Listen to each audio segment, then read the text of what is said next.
Hi, my name is Booker. I play in a band called Make Them Suffer, and I'm here to tell you some of our crazy tour stories. This first one that I have to tell you is more like just a really gross tour story and highlights how gross I am as a person.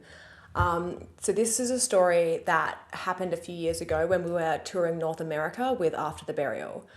I was trying desperately not to get fat again because I always put on heaps of weight in America because I'm addicted to donuts, and so this time I was like, no, stuff this. I'm not doing it again.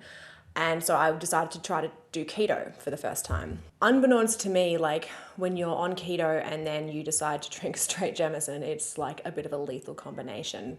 I was drinking with After the Burial guys on their bus, and I whipped out my wigs, which were I don't know why they were in my luggage. I don't even know. But I'm the type of girl who likes to whip out wigs when they have been drinking.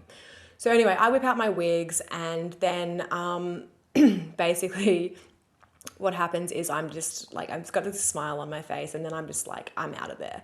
I don't say anything to anyone. I just walk out, and everyone's like, yeah, righto.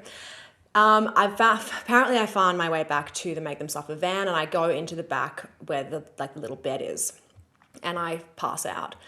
Then the van starts driving, and the motion causes me to apparently start throwing up profusely everywhere. And poor Sean, who's our vocalist, is left to take care of me, which he did a great job of, I'll just add. Anyway, so Sean is cleaning me up, taking care of me, and then I fall asleep again, apparently, and my shirt had fully just come up, and he was just delicately trying to just pull it down to cover my chest, which was completely exposed to everybody. He's my brother, so that traumatized him pretty bad. Sorry, Sean. I woke up the next morning, and my wig is next to me, not on my head anymore, so it must have come off while I was asleep. And I've somehow managed to just perfectly fill it with my puke, like a bowl almost. So in one night I managed to throw up in my own wig and expose myself to my bandmates, which was quite an accomplishment, I feel. Anyway, that's my really gross story. The other story that I have is about when we were touring Europe with Chelsea Grin. It's actually my first ever tour. Anyway, we're all sharing a tour bus together. And this was back when AK was still the vocalist of Chelsea Grin. Anyway, one night we were on our way to Paris, and Nick, who's our guitarist, and AK decided that they were going to stay up all night while the rest of us went to bed. They were going to stay up all night and get hammered together. So that they did. Anyway, around 5 a.m, the bus rolls up to a gas station, and you know how there's often two entry points to gas stations. They've come in this side, and instead of walking back out after they'd done whatever they needed to do, they were so hammered that they walked all the way out the other side. And they go outside, and they're just oh man, where's the bus? Of course, the bus is just there, it's on the other side, it's still there. But they thought that we'd left without them.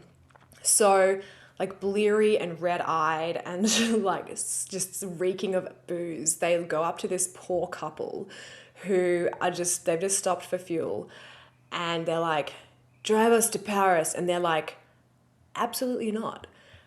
But somehow they ended up managing to twist their arm, and this couple, they hop in the car with this couple, and off they go across the French countryside on their way to Paris. Meanwhile, the bus does eventually leave, not realizing that they're not on the bus. And as the day breaks and everything, we start to realize that they're not on the bus anymore. And they managed to contact the tour manager somehow, because they didn't have their phones on them. But they managed to get in touch with the tour manager, and it was this big panic, oh my God, the boys, the lead singer of the headlining band and our guitarist are just, they're somewhere in the French, in the middle of France, who knows who they're with, are they safe? Are they going to get to the venue in time? All of this, is going through our heads, and we're just oh my God.